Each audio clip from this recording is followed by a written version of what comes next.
Plenty of yoga students think that using yoga props in their practice is only for beginners, but that is absolutely not true. In fact, plenty of advanced practitioners use yoga props in their daily practice. Some students can't even practice certain poses without the use of yoga props. Props can help prevent injury and provide stability. They bring us comfort and support. Ultimately, using yoga props can help you deepen your physical practice.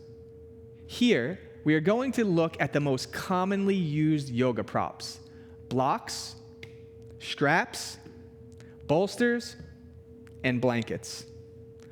We'll get a sense of how these props function and what their purpose is.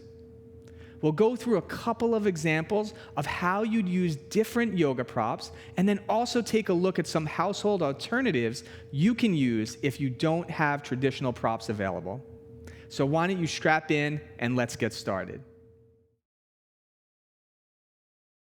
The truth is, yoga props as we know them today are a modern invention. But when we talk about modern yoga props, if we did want to call somebody the inventor, it would definitely be B.K.S. Iyengar.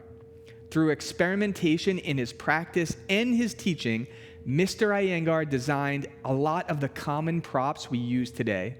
His utilization of yoga props helped students realize the full potential of poses they wouldn't have otherwise, as well as opening up and popularizing the use of props for therapeutic and restorative yoga.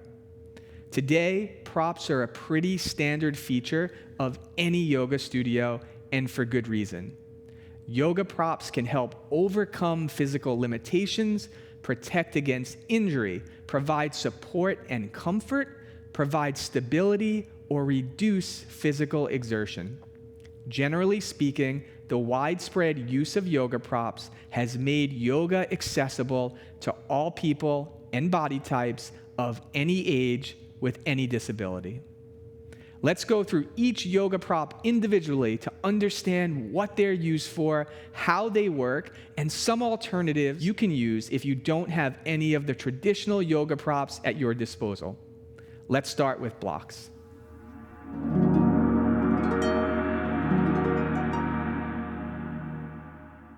Mr. Iyengar started experimenting with yoga props because he quickly realized most students needed additional support to get the full benefits of certain poses. He wanted his students to experience the same freedom in body and mind that he felt when practicing these postures. Using yoga props helped his students achieve precise alignment that they otherwise wouldn't have on their own. Originally, blocks were made of wood. These days, blocks come in 3 different materials. You have wood, cork, and foam blocks. Wood blocks are really hard and heavy, but they're very stable. In my opinion, though, they're just not that comfortable. On the other end, you have foam blocks, and they're definitely a lot lighter, but typically aren't very stable. My personal favorite are the cork blocks. They're right in the middle. They're heavy enough to provide stability in standing poses, for example, but soft enough to provide comfort if you use them in restorative yoga poses. You really get the best of both worlds. Ultimately, if I had to choose one set of blocks, I'd use cork blocks because they are the most diverse. They're easy to handle, they're stable, and they're comfortable. Blocks also have 3 different height settings: flat and wide, medium, or high, which is straight up. Blocks have many different functions and uses, but they are most typically used for stability. For example, a yoga block is most frequently used in standing poses when a student's hands cannot reach the floor. Using blocks in this situation can help bring the floor up to your hands. Oftentimes, students want to do too much too fast, even if the body is not quite ready. Injury happens when a student pushes their body beyond where it is ready to be. Using yoga blocks properly can help protect against injury. Because blocks are so diverse, they allow students to work at the proper pace that is right for their body at that particular time. In the same way we use blocks to prevent injury, we can also use them to help overcome physical limitations in terms of strength, flexibility, and range of motion. You can also use blocks to provide support, and a great example of this would be in a supported fish pose. In supported fish pose, you have 2 blocks, one to support the upper back and one for the head. This is a great example of a pose that many students could not practice without the use of props. Don't fret though, if you don't have blocks at home, there are household alternatives you can use. Books are the most obvious. Try to find 2 hardcover books about the same height and length. You want something that's easy to hold on to and strong enough to support you so it provides stability. I've even seen students use a couple of coffee mugs at their house. So there you have it. Blocks are a really versatile prop. They can be used to provide stability, protect against injury, overcome physical limitations, or provide support. They are a great tool to have in your toolbox. Another prop you'll see at the studio is a yoga strap. So let's take a look at how straps are used and how they can help you get more out of your yoga practice. Straps come in many different lengths and sizes, and it's best to select a length based on how tall or short you are, or how long or short your limbs are. If you're taller and have longer arms and legs, for example, you probably want a longer strap. Straps can come in 6 feet, 8 feet, 10 feet, or even 12 feet long, and they have either a buckle or a D-ring as its clasp. You want a strap that's well made. You want to make sure the buckle is stable and holds. If you have a buckle that doesn't hold, then there's the potential for injury.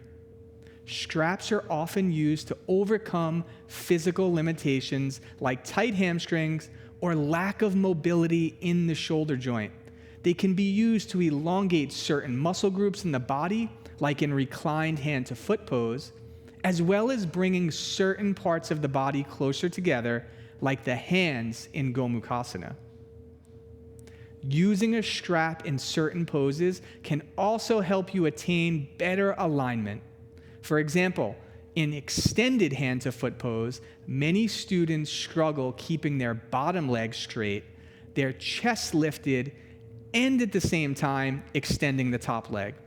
The compromise typically is a bent standing leg, a bent extended leg, or a collapsed chest. Using a strap in this situation on the extended leg allows the students to reap the full benefits of the pose. Just as with blocks, using a strap in certain poses can help overly ambitious students from doing too much too fast. Not all students are ready to grab their feet, for example, in a seated forward fold, even if the student next to them is able to do it. Using a strap around your feet in a seated forward fold could reduce the risk of rounding your spine as you extend forward, which often leads to or exacerbates low back pain. If you don't have any straps, there are usually plenty of household items you can use instead. Belts, towels, or even a rolled up shirt are great alternatives. If you think about it, a yoga strap is basically a belt anyway. Just like yoga blocks, yoga straps are a great asset for your yoga practice. They can help overcome physical limitations, protect against injury, and help you achieve better alignment.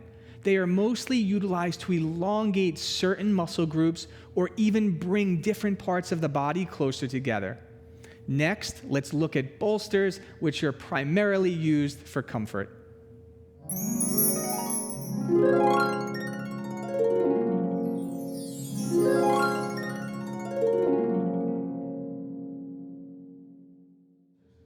Bolsters are probably most frequently used in restorative yoga or yin yoga to help support the body or alleviate physical exertion. On occasion, you might see a student sitting on one to begin a yoga class instead of sitting up on blankets, but you wouldn't use it the same way that you would utilize a strap or a block. Actually, bolsters come in different shapes and sizes. Some might be long and narrow like this one, and others might be circular and thicker like this one. I prefer the rectangular bolster mainly because many students come to yoga with low back pain. And if you have any low back conditions, the large round bolster might be too intense. However, if you are a big back bender, the opposite is true, and the flat rectangular bolster might not help you reach your full potential in the pose. As I mentioned earlier, bolsters are mainly going to be used for comfort and support. You might take a seat on one at the beginning of a class or setting yourself up in a comfy restorative yoga pose. However, when used properly, bolsters can even help prevent injury or reduce the risk of aggravating an injury. For example, just lying in Shavasana with a bolster under your knees can provide the low back with a little more space that it needs. Let's be real. Bolsters are like big pillows, which is why we use them to lie on, roll on, and rest on. Because bolsters are synonymous with rest and relaxation, they are integral to the practice of restorative yoga. In restorative yoga, we use the bolster to cradle our body and hold and support us in an infinite amount of ways. So our hyperactive nervous system can take a break and our mind and body can quiet and rejuvenate. Basic poses like child's pose and Supta Baddha Konasana are transformed by simply using them with a bolster. If you don't have a bolster at home, there are plenty of household options you can choose from. Pillows are an obvious and great alternative for bolsters. They should be somewhat firm and long enough to support your torso. Couch cushions are another great option, and a stand-in for bolsters, or even a thick comforter is another alternative. Whatever you use, it should be firm enough to support you and soft enough to comfort you. Bolsters have many benefits, but its main function is to provide comfort and support.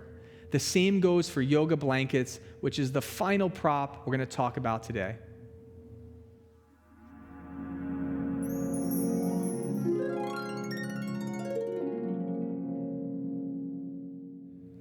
A yoga blanket is basically like any other blanket you might have around your house.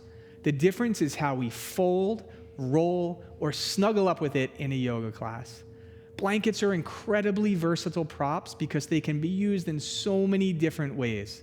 They can become big or small or used for comfort and support.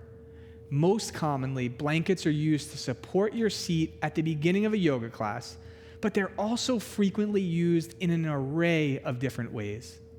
Although blankets are probably most frequently used for your seat at the beginning of a yoga class, they are also used to protect the cervical spine in poses like bridge pose and shoulder stand.